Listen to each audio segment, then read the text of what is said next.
Siap. Beri salam. Selamat siang, Ibu. Siang juga anak-anak, silakan duduk. Terima kasih, Ibu. Sebelum mulai pembelajaran kita pada hari ini, Ibu minta salah satu memimpin doa. Dan teman-teman semua, sebelum kita melanjutkan segala aktivitas kita pada hari ini, mari kita menghadap kepada Allah. Segala puji dan syukur kami panjatkan doa yang berasal dari Bapa yang baik. Terima kasih Tuhan atas segala cinta dan kasih-Mu yang sangat luar biasa. Terima kasih Dewi, silakan duduk kembali. Nah, sekarang Ibu mau mengecek ketidakhadiran pada hari ini ya. Dengar nama, terus menjawab sesuai dengan cita-cita kalian. Oke? Oke, Ibu. Dewi Tarwono, Rawat Ibu. Intania. Rawat Ibu. Oke. Berarti dua orang yang tidak hadir hari ini ya. Ya, Ibu. Oke. Bagaimana kabar hari ini? Baik. Sudah siap menerima pelajaran hari ini? Siap. Oke. Kalau begitu, Ibu mau menanya kembali materi yang sudah Ibu jelaskan pada minggu lalu ya. Minggu lalu Ibu menjelaskan tentang apa? Pengertian sejarah. Pengertian sejarah ya. Coba angkat tangan yang bisa menjelaskan pengertian sejarah itu apa? Baik, Ya, Aldo silakan. sejarah adalah ilmu yang mempelajari tentang kehidupan manusia pada masa lalu. Masih ada lagi selain Aldo? Ya, Marcel. Sejarah adalah ilmu yang mempelajari tentang fenomena-fenomena alam yang terjadi pada masa lalu. Oke, tepuk tangan untuk teman kita bertiga. Semua jawaban benar ya.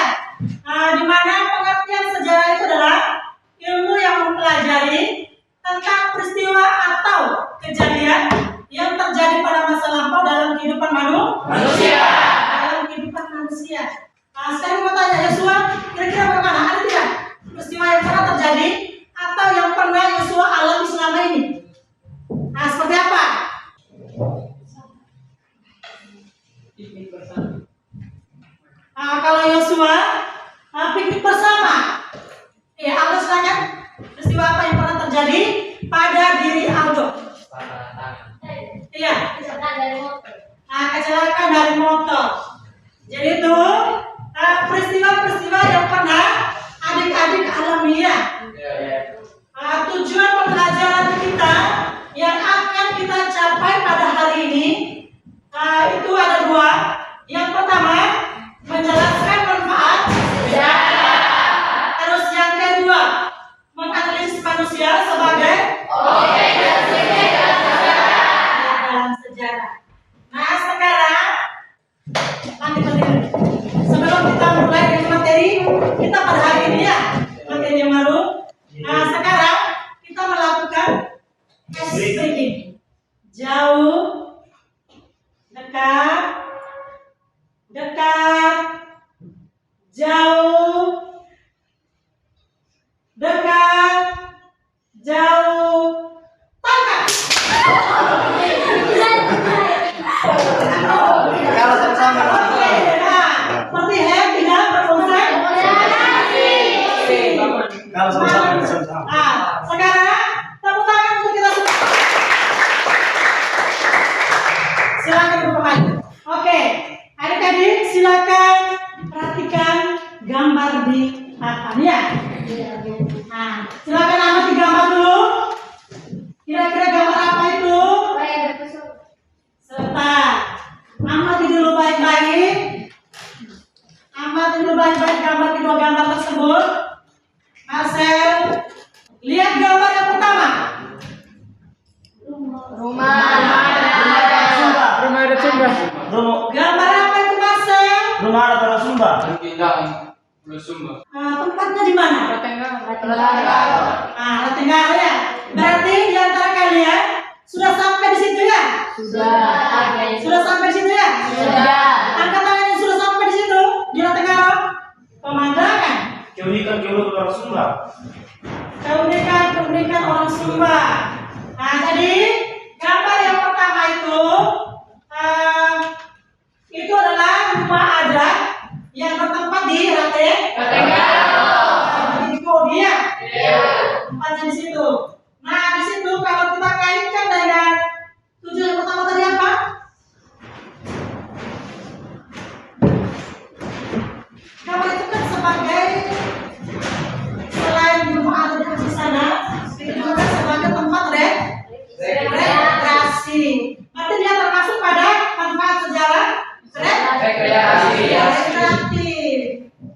Itu ada kaitan dengan manfaat sejarah ya. Terus gambar yang kedua.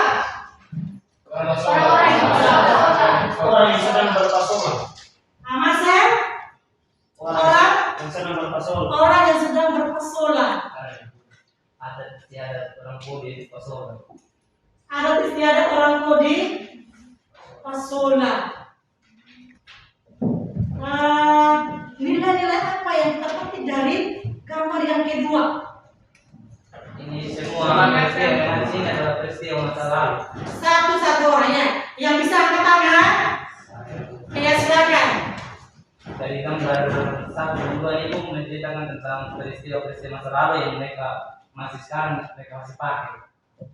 Peristiwa yang terjadi pada masa lalu yang sampai sekarang orang kodi masih pakai. Iya, pakai ya. Itu menurut iya. Itu lagi salah satu contoh yang kita harus petik dari inspirasi dari Ibu Kartini ya. Itu fungsi yang kedua. Sekarang fungsi yang ketiga Rekreasi. yaitu iya, perhatikan di papan. Fungsi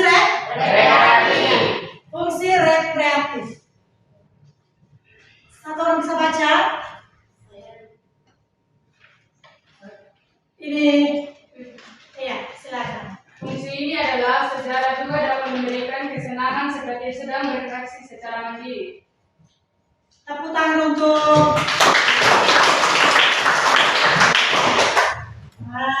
jadi fungsi rekreatif itu adalah sejarah dapat memberi kesenangan seperti sedang berekreasi.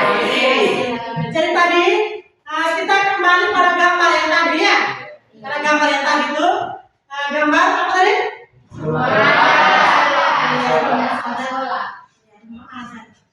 Itu sudah dengar tadi ya.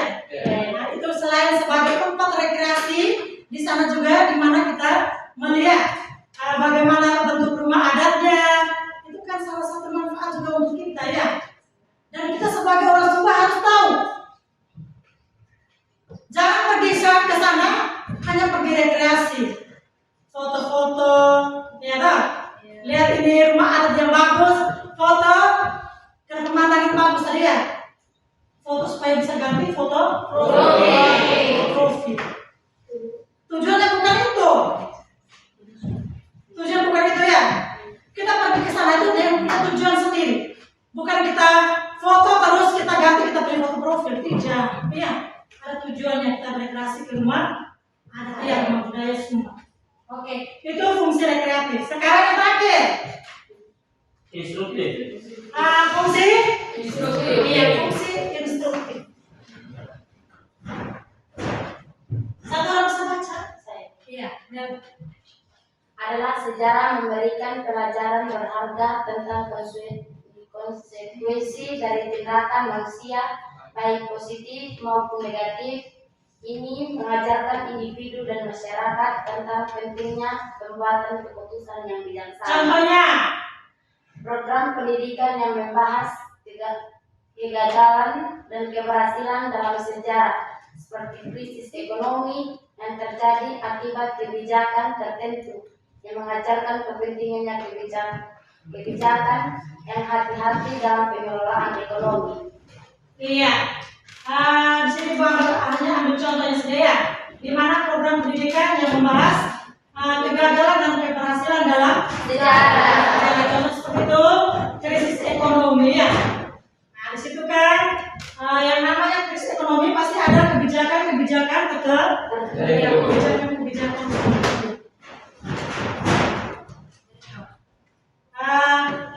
Itu saja tujuan pembelajaran kita yang pertama ya. Nah sekarang kita masuk pada tujuan pembelajaran yang kedua. Tentang apa tadi? Manusia sebagai subjek dan objek sejarah. Iya, manusia sebagai objek dan subjek dalam sejarah. Manusia sebagai subjek dan objek yang dikatakan sebagai subjek dan objek dalam sejarah itu siapa? Manusia. Yaitu manusia. Itu sebagai subjek dan objek dalam Karena apa? Maka manusia dikatakan sebagai subjek dan objek dalam sejarah. Ada sejarah itu karena manusia yang menciptakan peristiwa. Manusia sebagai penggerak dalam sejarah. Manusia yang membuat suatu peristiwa. Sehingga manusia itu dikatakan sebagai subjek dan objek dalam sejarah. Oke, bisa paham semua? Bisa. Bisa dimengerti? Bisa. Sekarang Ibu akan membagikan kalian dalam bentuk kelompok ya. Dalam bentuk kelompok. Jadi satu kelompok itu 5 orang.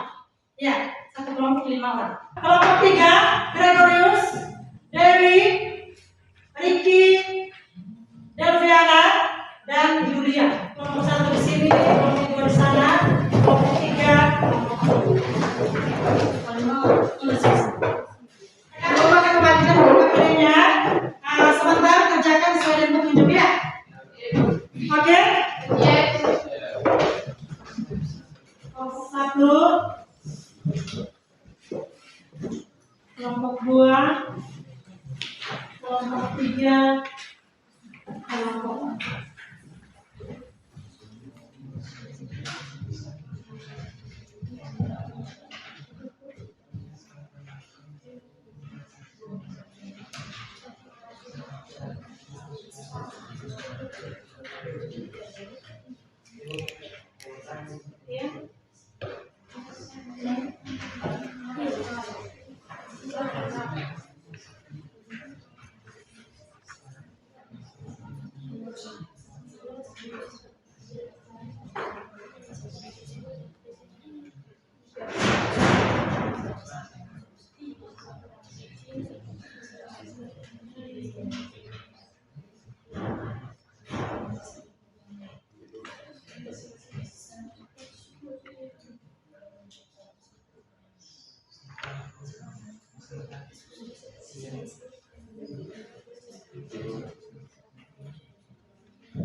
Bagaimana kelompok 2?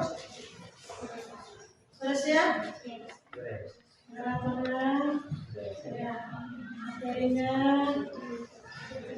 Sudah siap presentasi ya? Sekarang Ibu minta kelompok 1 untuk maju mempresentasikan hasil diskusi kelompok ya.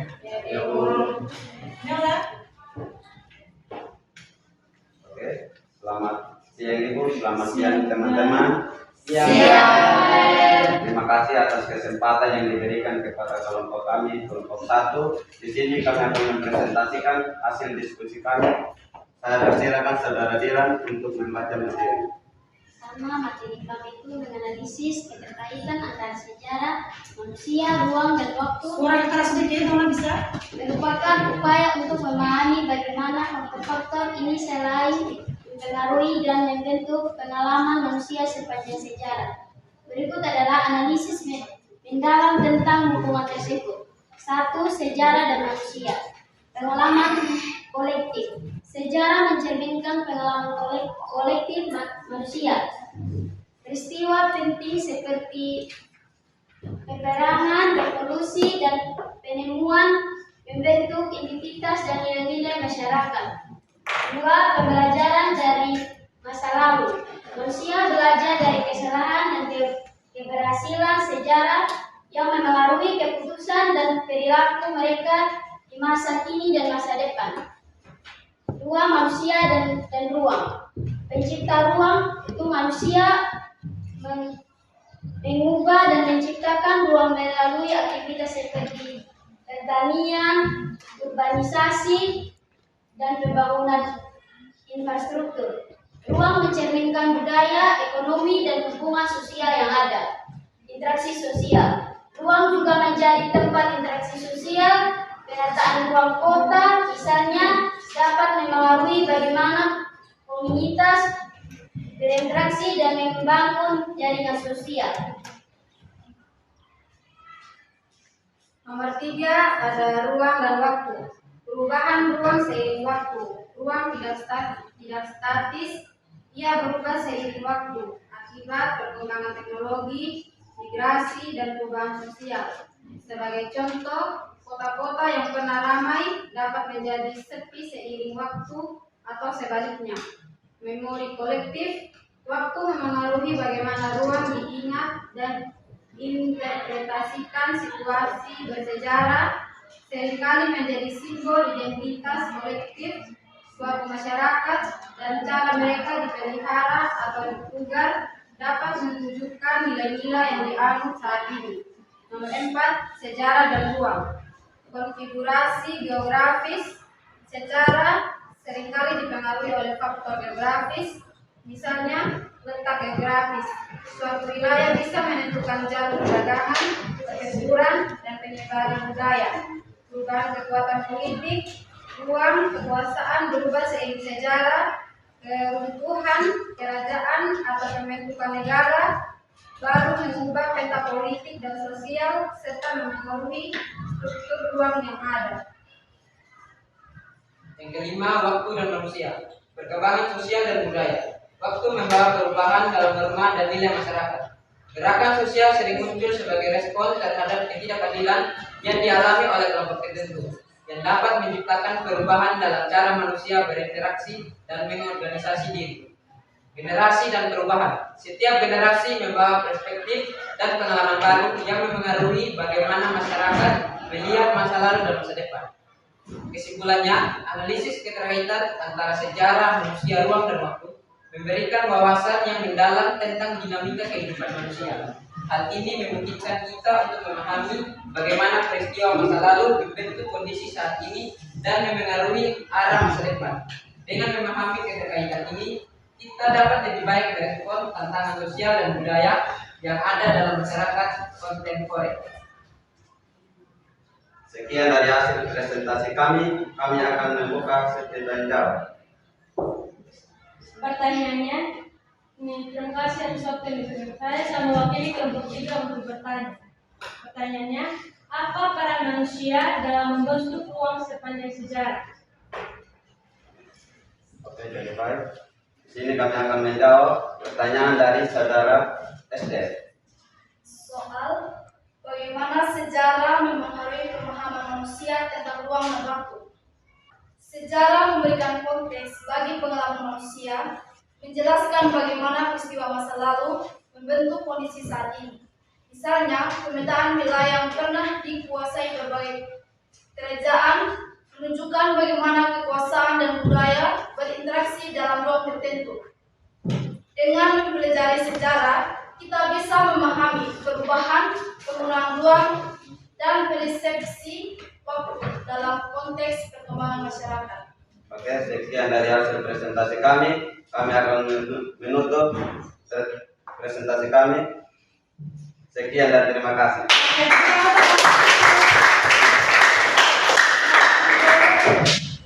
Sekarang kelompok 2. Ya, silakan maju ke depan. Selamat siang Ibu, selamat siang teman-teman. Terima kasih atas waktu dan kesempatan yang diberikan kepada kami kelompok 4. Terima kasih atas waktu dan kesempatan yang diberikan kepada saya. Sini kelompok kami akan menjelaskan manfaat dari mempelajari sejarah. Manfaat yang pertama yaitu pemahaman identitas. Identitas budaya. Sejarah membantu individu dan komunitas memahami asal-usul mereka, tradisi, dan nilai-nilai budaya. Hal ini penting dalam membangun rasa kebanggaan dan identitas. Saya mewakili dari kelompok 4. Saya bertanya, apa hubungan antara mempelajari sejarah dan pendidikan kewarganegaraan? Mempelajari sejarah berkontribusi pada pendidikan kewarganegaraan dengan memberikan pemahaman tentang sistem pemerintahan, hak-hak individu dan perjuangan hak asasi manusia. Ini meningkatkan kesadaran individu tentang tanggung jawab mereka dalam masyarakat dan memotivasi mereka untuk berpartisipasi dalam proses demokrasi serta gerakan sosial. Terima kasih.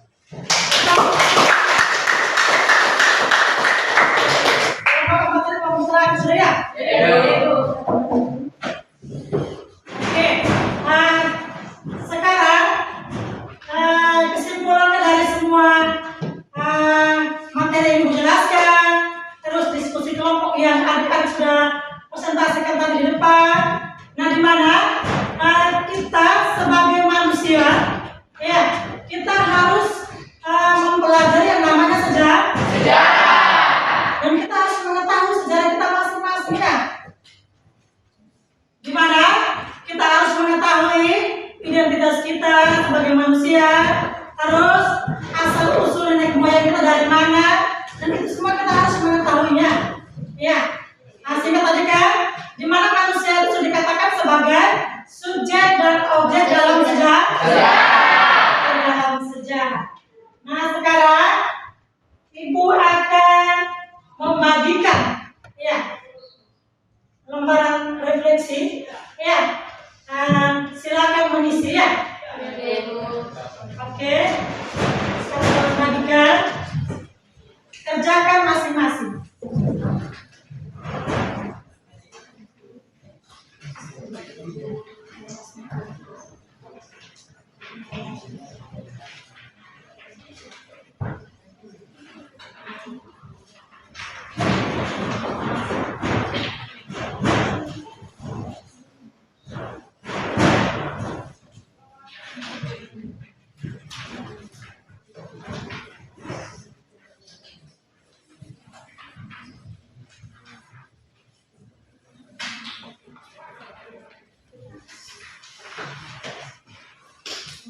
Oke, silakan kerjakan.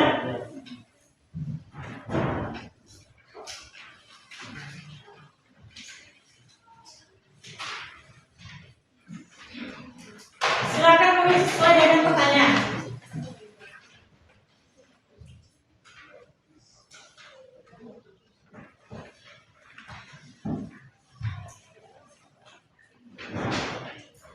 Iya, silakan isi dulu.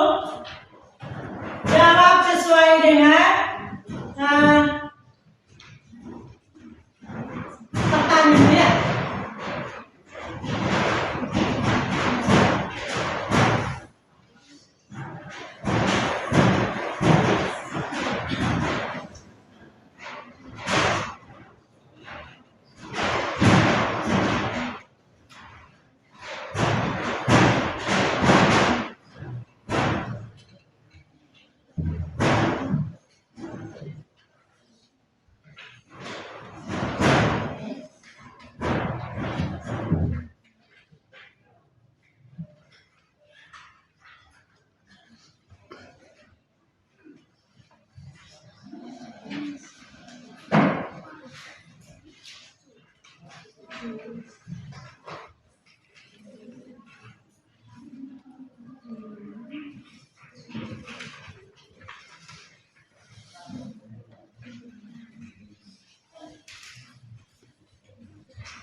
Sudah?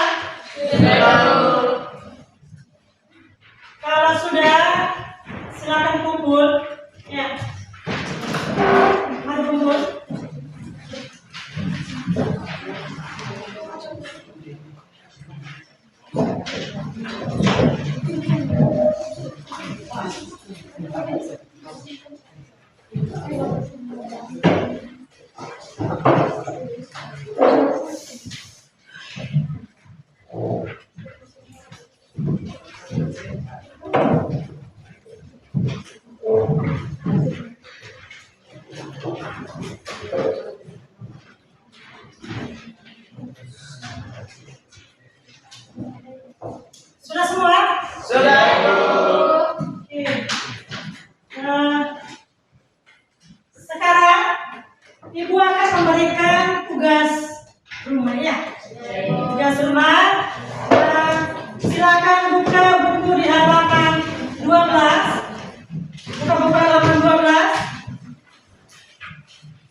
depan sebelum kita mulai dengan materi baru, ya kumpul pekerjaan dulu ya. Kerjakan masing-masing ya. Tugas individu. Jangan kerja kelompok. Oke? Oke.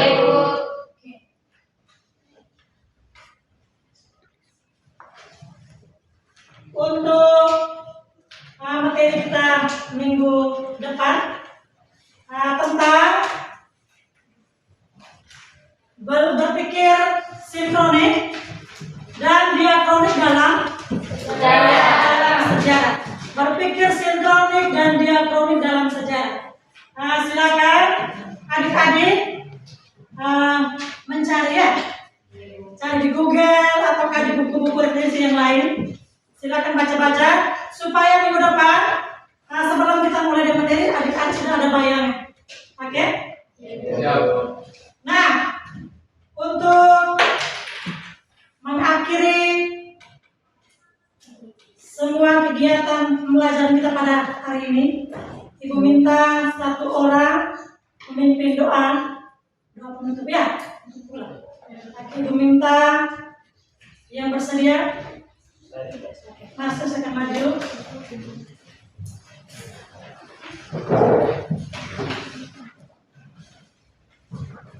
Ibu dan teman-teman, mari kita berdoa. Jangan sampai berdoa ini masuk dalam waktu. Kemarin saat bisa dalam nama Bapa dan Roh Kudus. Amin. dalam surga, terima kasih karena Engkau sudah kami dari awal kehidupan kami hingga terakhir. Karena Bapa, karena kamu berpuluh keluarga masing-masing. Karena Bapa, jangan kami hingga bertiba dalam kami dan masing-masing. Hanya dalam satu kepadamu, namun puji kita sepanjang segala masa. Amin. Dalam nama Bapa dan Roh Kudus. Amin. Silakan duduk kembali Marcel. Siap. Beri salam. Selamat siang, Ibu. Silakan juga adik-adik. Silakan pulang ya, hati-hati di jalan. Jangan lupa kumpul kembali buku. Oke?